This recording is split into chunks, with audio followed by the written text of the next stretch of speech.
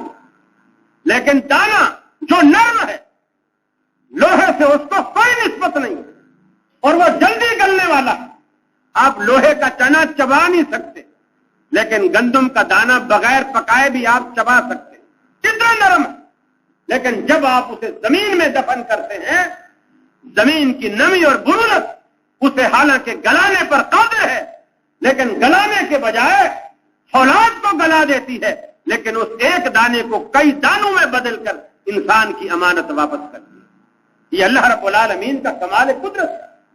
اللہ رب العالمین کئی دانوں میں بدل کر آپ کو دیتے ہیں. ایک کے بدلے آپ بھٹا دیکھیں, باجرے کا بھٹا دیکھیں, آپ دانے گن بھی نہیں سکتے. ایک دانہ ڈالا تھا اور بھٹے کے اوپر باجرے کے بھٹے پہ اتنا بڑا بھٹا ہوتا ہے اور اتنی باریک خشخاش کے دانے کی طرح پورے باجرے میں لپٹا ہوا ہے بھٹا.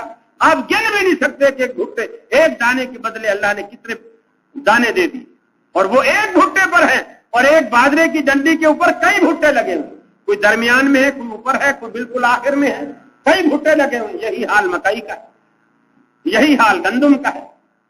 یہ اللہ رب العالمین کا کمال قدرت ہے اور اس کی نعمتیں ہیں. ورنہ زمین کو ایسا سخت بنا دیتا ہم یہاں حالی نہ چلا سکتے. ایسا پتھر بنا دیتا سنگ مرمر کی طرح. اب یہ ماربل ہے, اب اس کے اوپر آپ دانا 100 سال تک رکھا رہے کبھی بھی نہیں اگے گا. اگر اللہ زمین کو ایسا بنا دیتا ہم یہاں کوئی بھی کام نہیں کر سکتے. اللہ نے ایسا نن اور ایسا دلدلی بھی نہیں بنایا کہ ہم چلے تو پتا چلے کراچی میں چلے تھے اور آگے لانڈی تک آتے آتے یہاں تک زمین میں چلے گئے. اگر اللہ زمین کو ایسا نرم بنا دیتا تو بدین تک ہم پہنچ ہی نہیں سکتے. لانڈی تک یہیں تک آ جاتے پھر کہتے یار واپس چلو کہیں پورا ہی نہ ڈوب جائے. اور جب واپس جاتے تو باقی جو بچے ہوئے ظاہر بات ہے واپسی میں ہی نیچے ہی جانا تھا. تو دنیا کا سارا نظام ٹھپ ہو کے رہ جاتا. یہ اللہ نے انسانوں کو جیسی ضرورت تھی, جتنی ضرورت تھی, جس طرح کی ضرورت تھی, اللہ تعالیٰ نے وہ ضرورتیں ہماری پوری کی اور اس کا یہ اب ہم پر حق ہے. اس کا ہم پر یہ حق ہے کہ اللہ تعبدوا الا اللہ, کائنات میں اللہ کے سوا کسی کی بندگی نہ کرو. اللہ تعبدوا الا اللہ, اللہ کے سوا کسی کی بندگی نہ کرو. نمک حلالی کا راستہ صرف ایک ہے کہ اللہ تعبدوا الا اللہ. تمہاری زمین نیاز رب العالمین کے سوا کسی کے آستانے پر نہ جھکے. یہ نمک حلالی کا راستہ ہے. اللہ نے آواز دی, ہم کو بلایا, میرے دروازے پر آؤ, میرے دروازے پر آؤ, اپنا دکھڑا مجھے سناؤ, اپنا دست سوال میرے آگے اٹھاؤ, اپنا طلب کا دامن میرے آگے پھیلاؤ, اپنی جبین نیاز جھکاؤ, میرے لطف و کرم کو آزماؤ. میرے بندے مجھ سے مانگ کے تو دیکھ.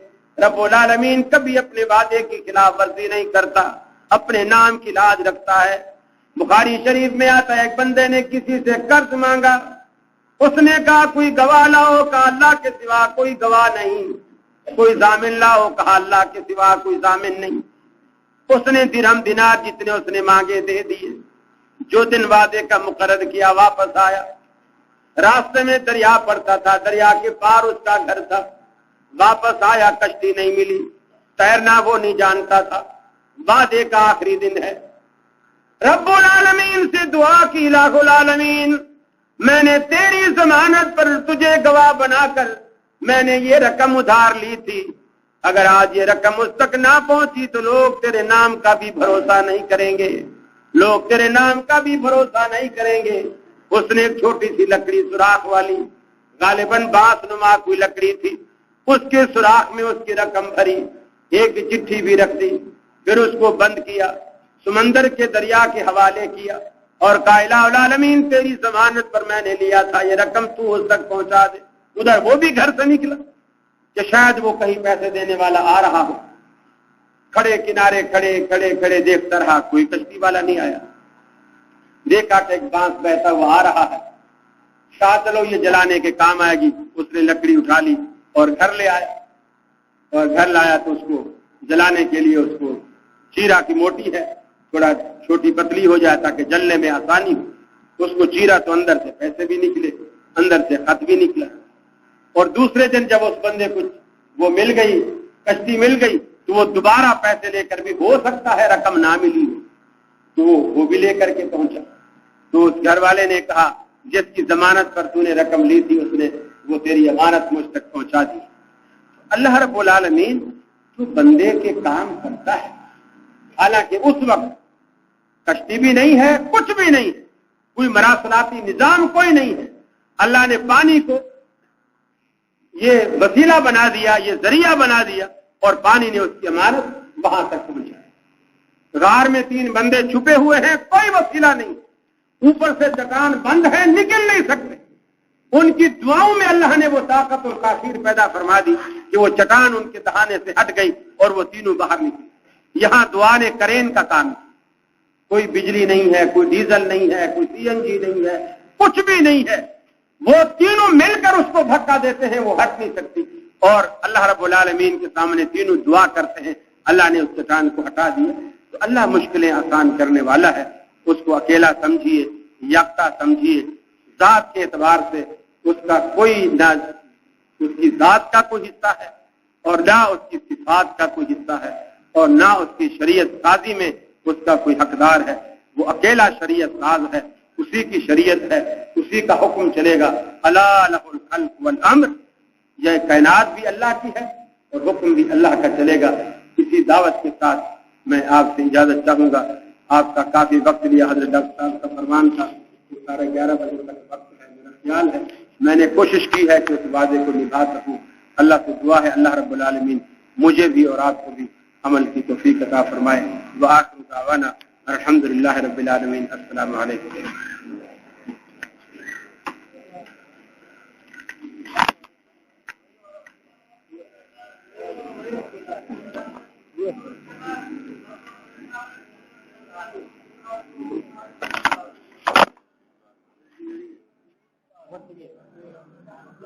ایک